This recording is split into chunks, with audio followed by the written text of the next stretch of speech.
All right, we're recording.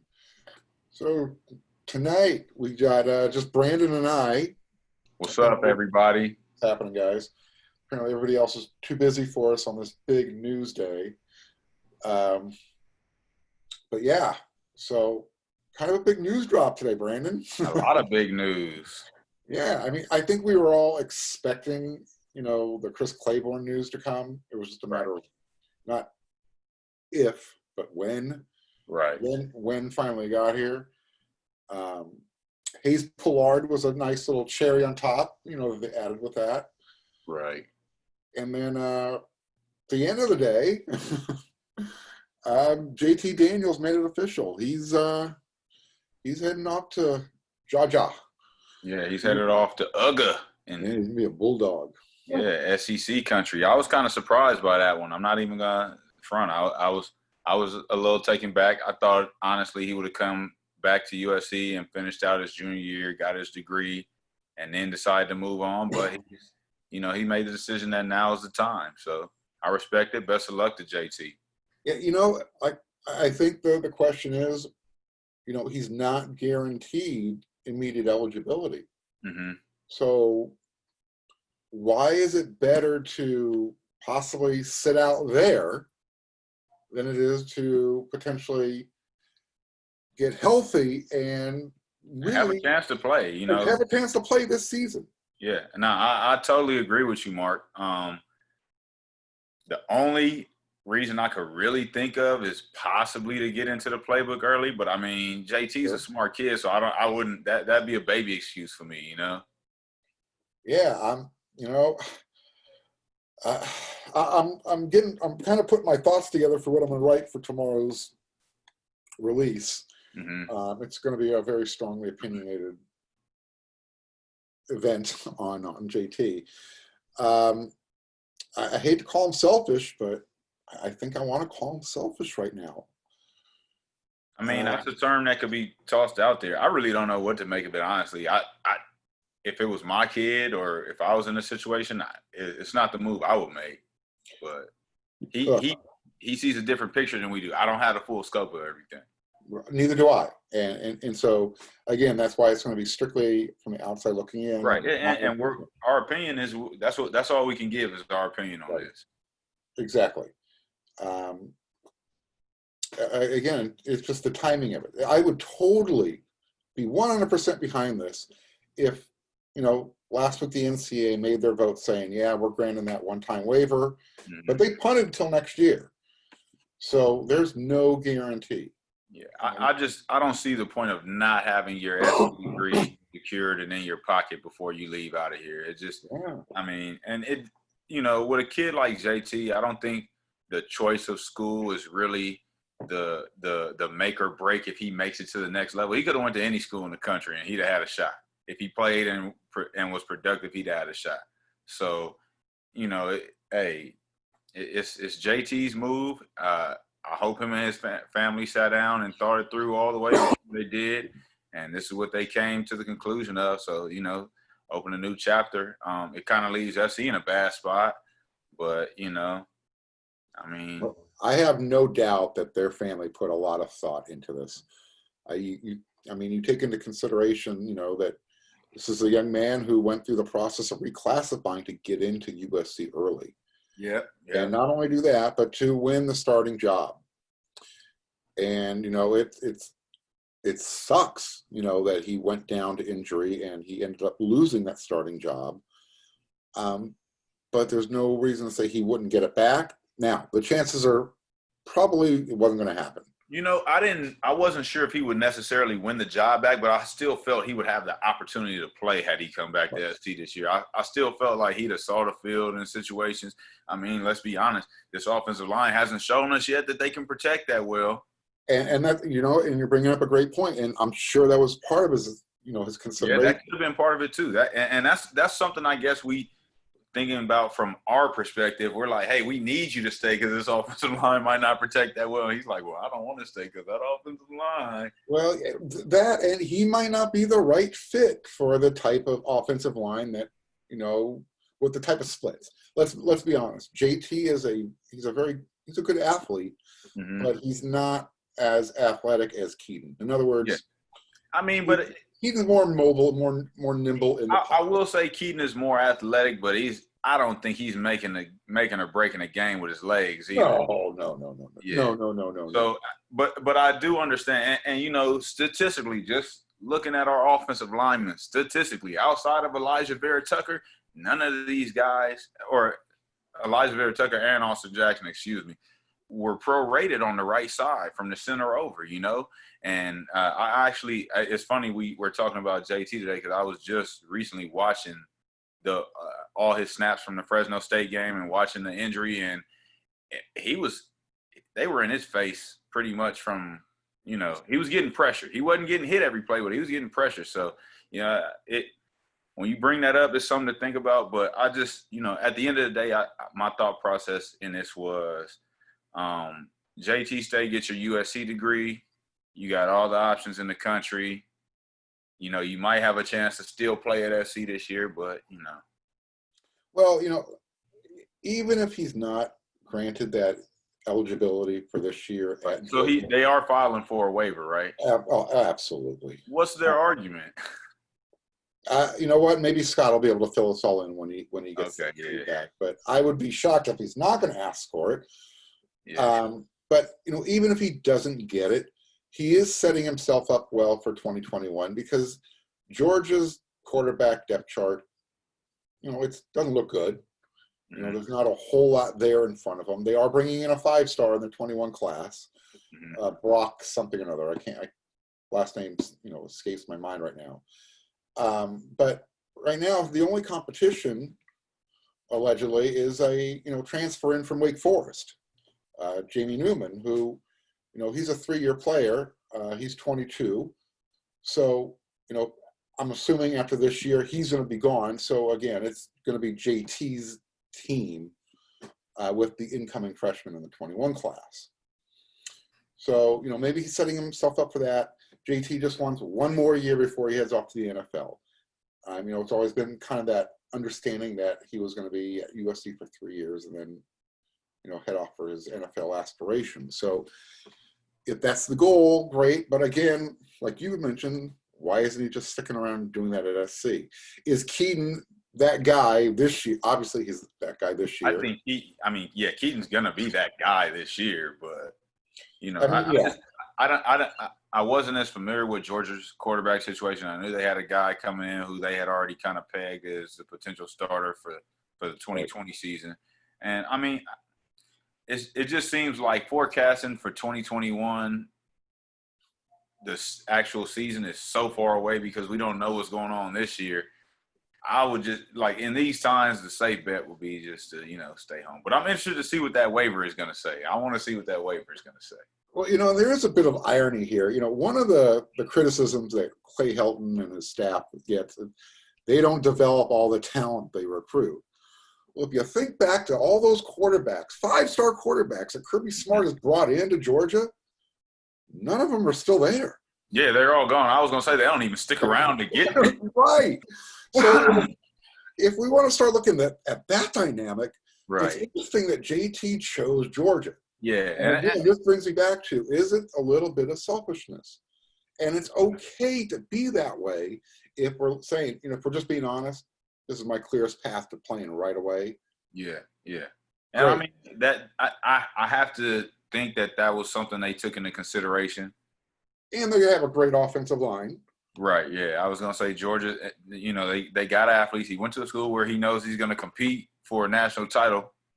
So maybe that has something to do with it. Maybe he felt like SC just wasn't there yet, and if he was going to make it to that big stage, he had to go now.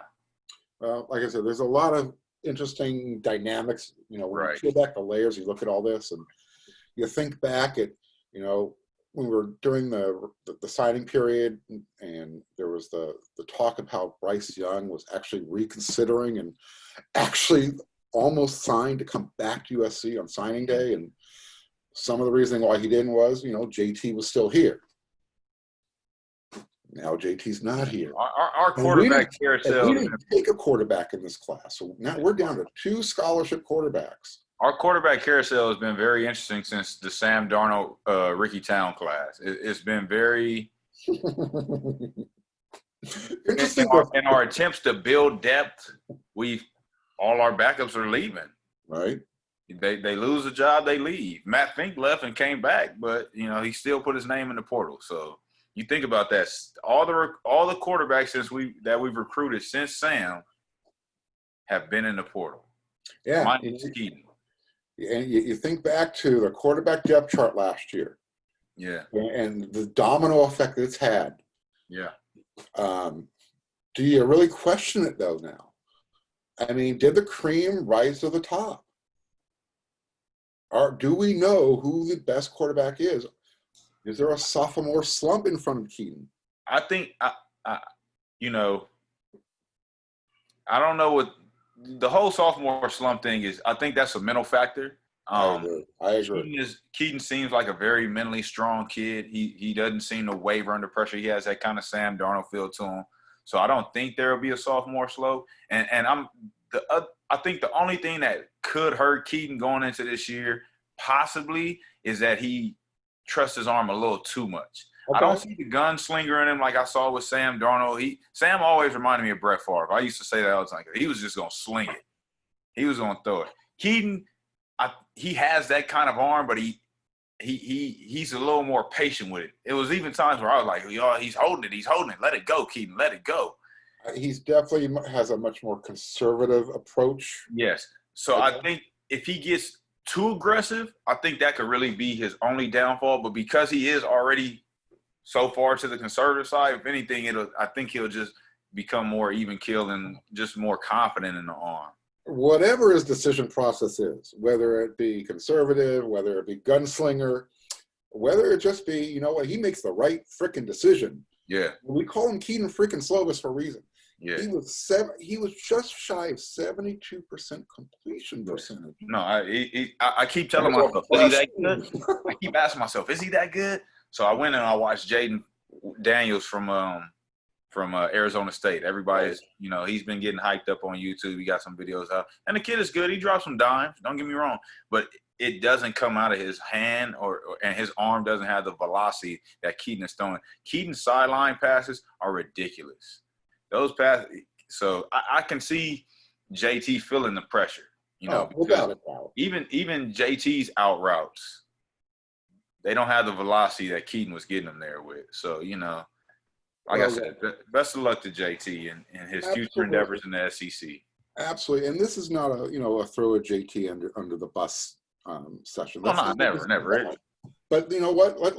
Let's be honest with ourselves. He's gone. He's no longer part of the program. So let's dissect this. Let's throw it out there. I don't think we're being disrespectful when with some of the stuff that's being said. Like I said, another thing, the writing's on the wall. You could see that USC is already making Keaton the face of the program. Yes. I kind of saw it when him and Graham did that little best friend thing. Oh, yeah. It was the dating game, the newlywed game, whatever. It was a wrap. Their chemistry is ridiculous too, man. They just have it. And I mean, yeah. I think I'm starting to feel like they had it even before last season started. And Graham just wasn't sure if Keaton was ready, but he stepped in and. I think you're touching on something right there. Graham wasn't sure, but when you listen to Graham speak about each of the quarterbacks on the roster, there was you can just see it. You hate to focus on the body language, but when you focus on that's communication. When you focus on the language that was being used and some of the the body language and the way the face lit up when talking about Keaton. Not saying they weren't happy with, JT or Matt. Right. But there was just a distinction. You could hear it. And I'm sure JT felt that as well. No, yeah, especially as the season progressed and, the numbers were going up and, the performances were getting better. I look back, Notre Dame, give them 5 more minutes. Give Keaton 5 more minutes in that Notre Dame game. Give us a decent first quarter in that game. It's a different ball game, and that, I think Keaton just really, like I said, I've been going back watching some of his highlights from this season, and his his accuracy is just off the chain. He doesn't put it where his receivers could catch. He puts it on them. He puts it where his guy is going to get it. And, I don't. What was that other stat of the most catchable passes over 10 yards? Yes. I don't remember the exact numbers. Who won the Heisman last year? What was that? Who won the Heisman last year? Joe Burrow? Joe Burrow, yeah. Joe Burrow was second on that list after Keaton Slovis. That's how accurate he is, and that's how good he is downfield. I think he was the most accurate downfield passer last year. Passed over 40 yards or something last year too. It was these stats and these numbers. They're crazy for a seasoned player. We're talking about a guy who was doing it as a true freshman. And now he's coming back. Right now he's coming back. He knows he's the dude. I don't think he was ever looking over his shoulder. No. But he doesn't have to worry about that now. No offense to Matt Fink. But, I don't know if Matt Fink is the second coming of Joe Burrow. I think Matt Fink knows his role with this team, and I think he knew that coming back last year because he fielded well. Matt Fink is a great teammate. I think the writing is on the walls for Fink as well as far as what he sees as his future.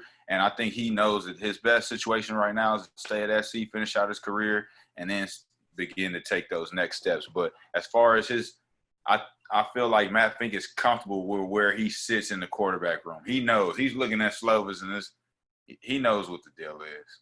Well, let's ask the question now. Where do we go from here? Because, again, we didn't take a quarterback in this 2020 class. No. I know they have I believe his name is Mo Hassan. Mo Hassan, but he's a grad transfer walk-on. Correct. Now, with JT, giving up his scholarship. Do they give him a scholarship? We don't know. Sure, they can. It doesn't change the fact that he wasn't counted on this year to do much other than be the scout team quarterback. So now what do? Do you go out and try and add one late? There's plenty out there in the portal. The difficulty is with trying to go to the transfer portal. Who's going to want to come and sit behind Keaton for 2 years? Exactly. Even if you're going to sit out 1 year, you have to be behind him, possibly a second year. And we've got two. Well, we've got one for sure coming in next year in Garcia. Jake, and we'll see where Miller Moss is as far as his and we're waiting on Miller Moss. Right. Scott dropped a message a little bit ago that he heard from Miller Moss. There's no intention of him reclassifying for this. Okay. Game. So we can throw that option out the window. Okay. Yeah. Well, that doesn't really help us for this 2020 season then. Right. So, having only 2.5 scholarship quarterbacks on your roster, that's a little iffy. Have we been in this situation recently? I feel like we've been here before recently. It does feel like deja vu, huh? I mean, last year we started with JT. Yeah. We got into Keaton. We had Sears. Knocked out. I think we were a little nervous when Sears and Fink were both flirting with the portal for a while. That's what it was. We didn't know we had in Keaton. And now Sears is off to Boise State. Yeah, I saw that. Just the depth chart, when it was announced last year, the domino effect and what's left. Yeah. So we could arguably say the lowest ranked quarterback that was recruited is the sole survivor. Yeah. I mean, hey, Darnold was underrated, under-recruited. A later addition after Ricky Town, kind of an afterthought in some people's minds. And it's funny because I remember going to that practice, the first one of that fall, and I saw Ricky Town and his dad talking about something, like in a deep conversation after practice. And then the next day he announced he was transferring. Right. Crazy. These guys see it. But, JT, back to JT a little bit and his time at SC.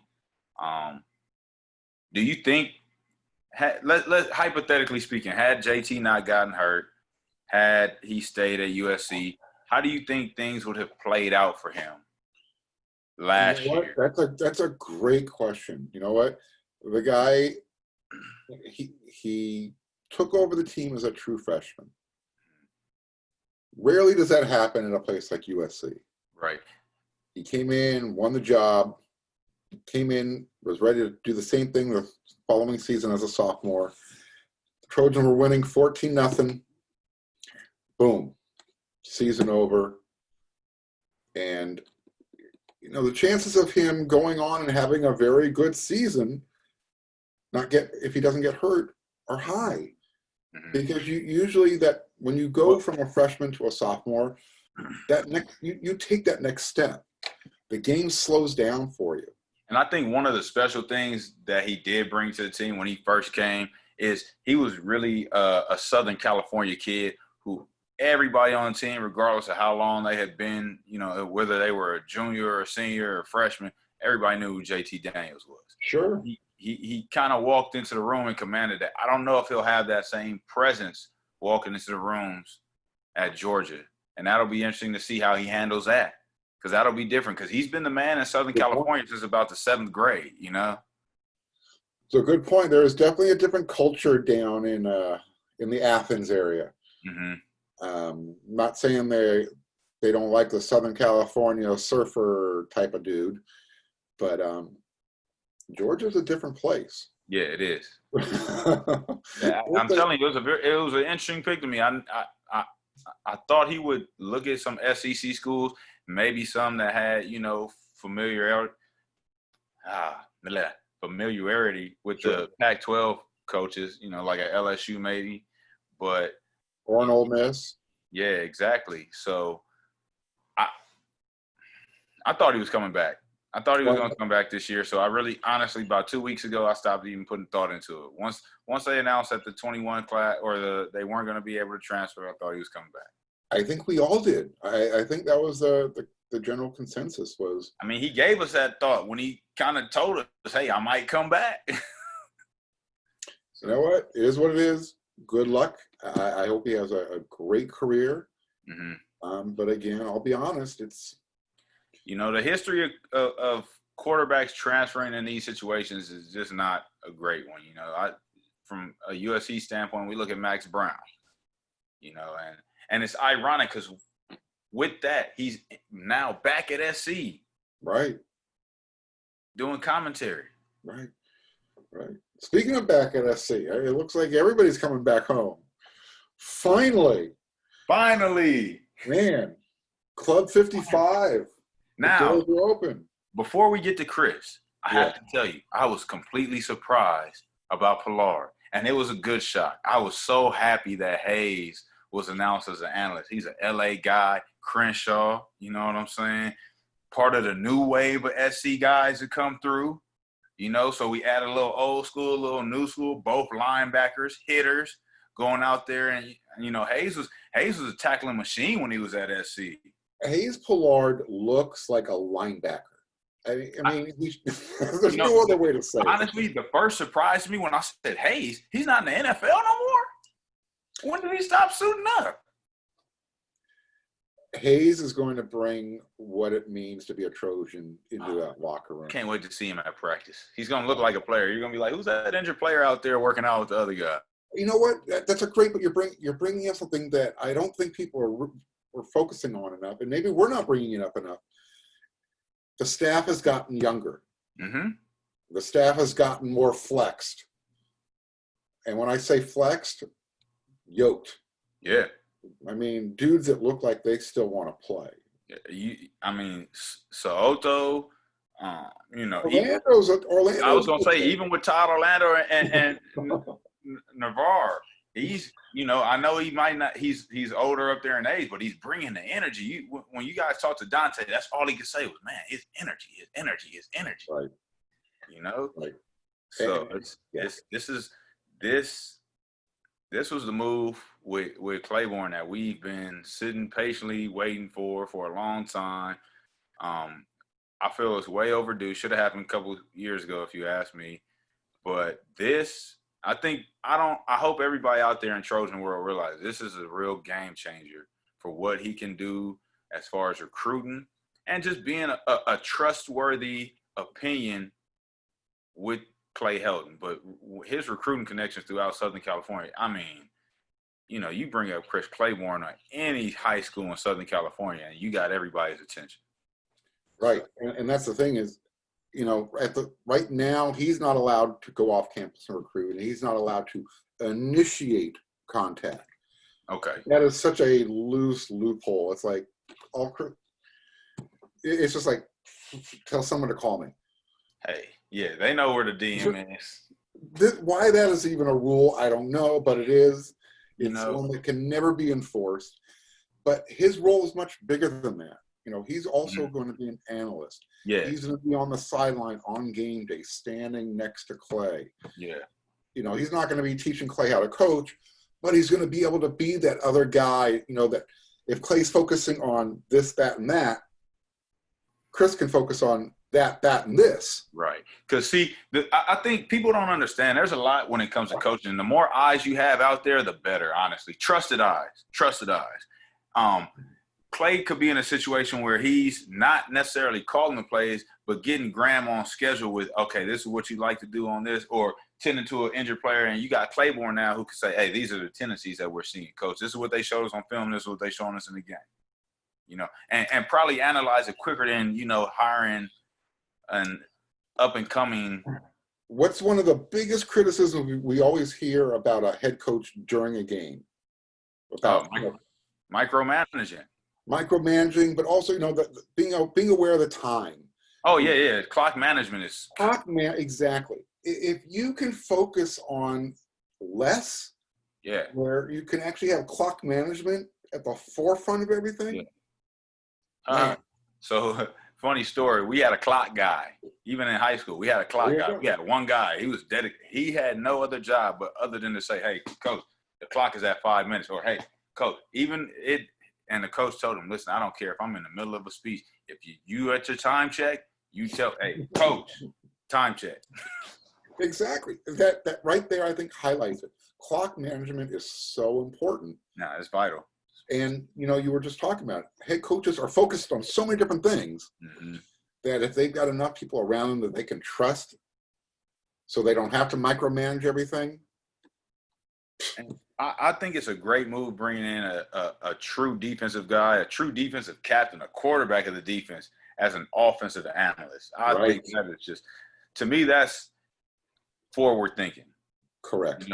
You're bringing it because we know Graham can run his offense. I don't think Graham needs any help running his offense, but he can always use someone's opinion on how to dissect these defenses.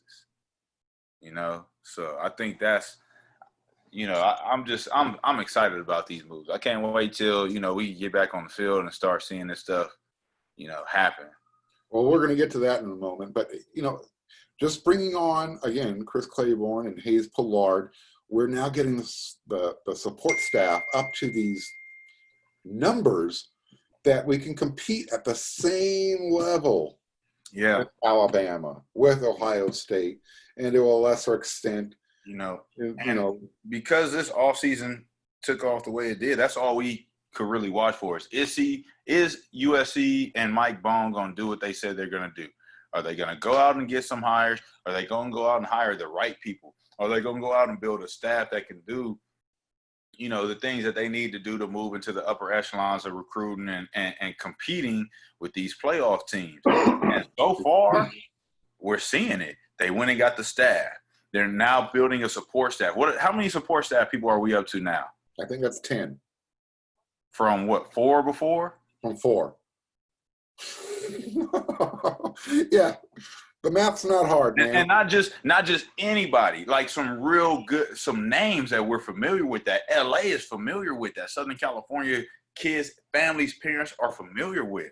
We're not talking. And when we say names that people are familiar with, we're not talking about assistant coaches right now. No, we're talking about that. I'm talking about Armand Hawkins. Right.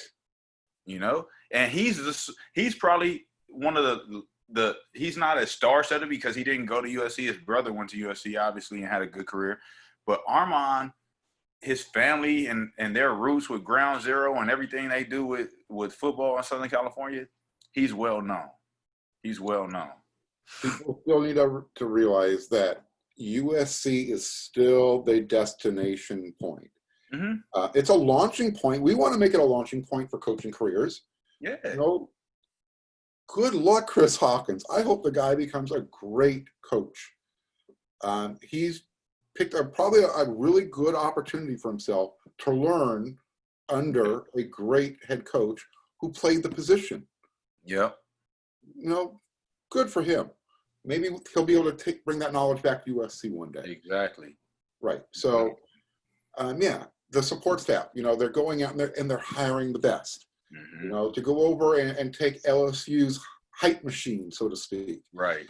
And bring that out to LA, to Hollywood, and give them those resources. You know, and they're so they hire these guys and they're working. We're seeing videos pumped out. We're seeing kids post, you know, edits and multimedia things.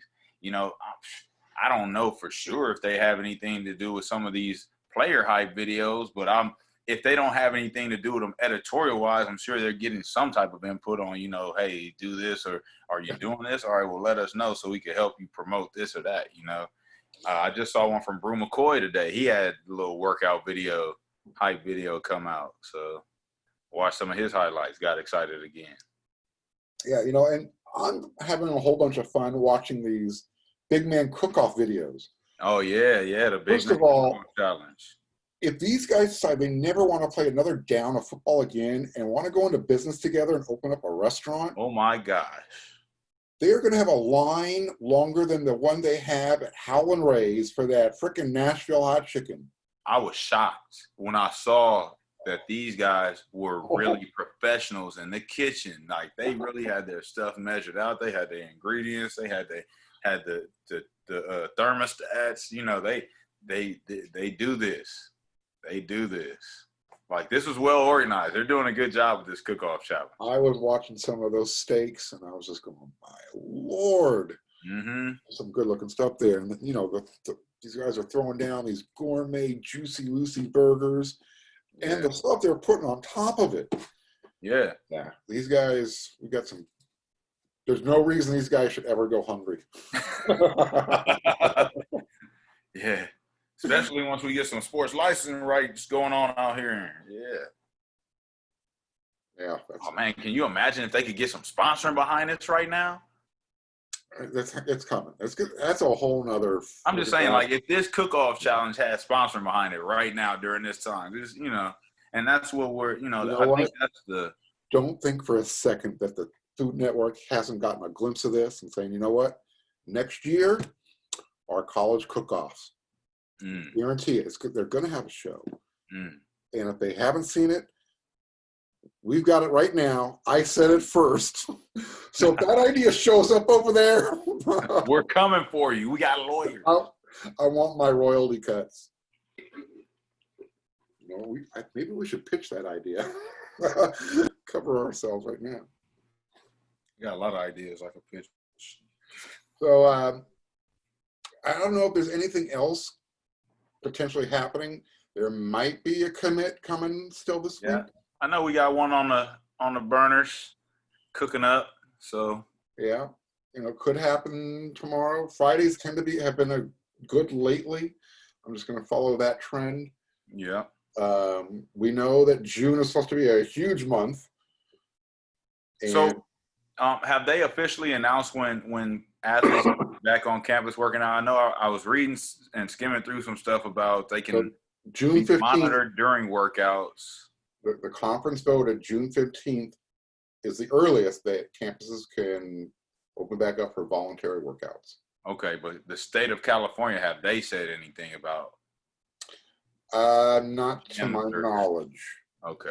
But I don't think they're going to get in the way of this. In fact, I think that's why they were given, why the Pac-12 voted on this 2-week buffer. Mm-hmm. They don't want to give everybody, all these governors, their chances to get all their ducks in a row. Right. So they don't have to play play Scrooge, so to speak. So once they open up, they'll probably have athletes coming back in limited, groups or whatever. Well, again, I raised that point. it's not a matter of how many. It's a matter of who and when, and are they going to, have to stagger them in? What's Right. going to be the protocol? Right. And, at this point, the way the information keeps coming, and we won't get too deep into this, but by the 15th, it might be, everyone just get your ass back on the campus and let's get the stuff going. Yeah, I mean, I think we'll have more come June 4th.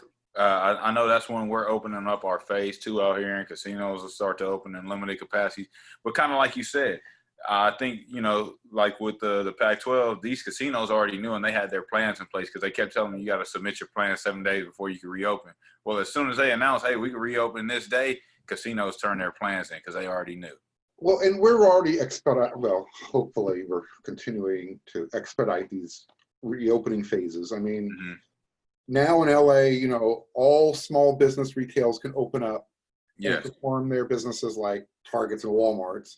Why it took them that long to figure out the science, I don't know, but those are open. Barbershops and hair salons can be open again.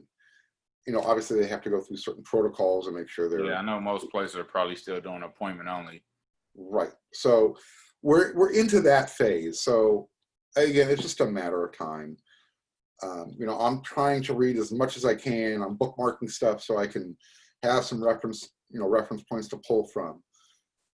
Again, these last couple of days have just been a huge info drop, and it's been good stuff. So hopefully we'll just continue on that trend.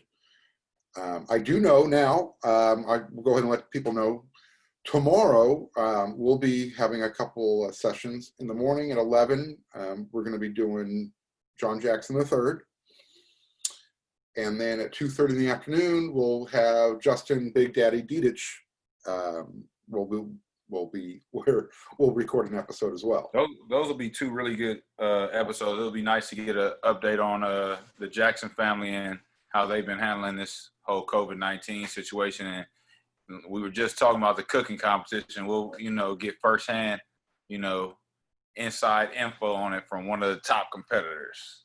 Yeah, and obviously we'll get their initial thoughts on, shuffling of the roster now, and the new energy and the vibe and how they're feeling it and what's going on, how they're dealing with the whole situation. So, that's, I think, what we're going to give you guys tonight. Hopefully this will, little appetizer, we'll tide things over. We do have a very special guest that we'll be having Monday. We'll let Scott make that announcement. But yeah, it'll be someone that everybody will want to hear from. And then we're working some other stuff behind the scenes, some former players that we're going to try and bring on as well. So, I'm trying to cook up something too. My last attempt was unsuccessful, so we'll see how this one goes. Oh, who are you trying? Well, you can tell me after. Secrets, yes. You can tell me off camera. So, we'll look forward to getting back into the swing of things. And till tomorrow, Trojan family, have a good night. Brandon, thanks again for joining us. Always my pleasure, Mark. Thank you for having me. And we'll do this again tomorrow. Fight on. Yeah, fight on. Where is that? Stop recording.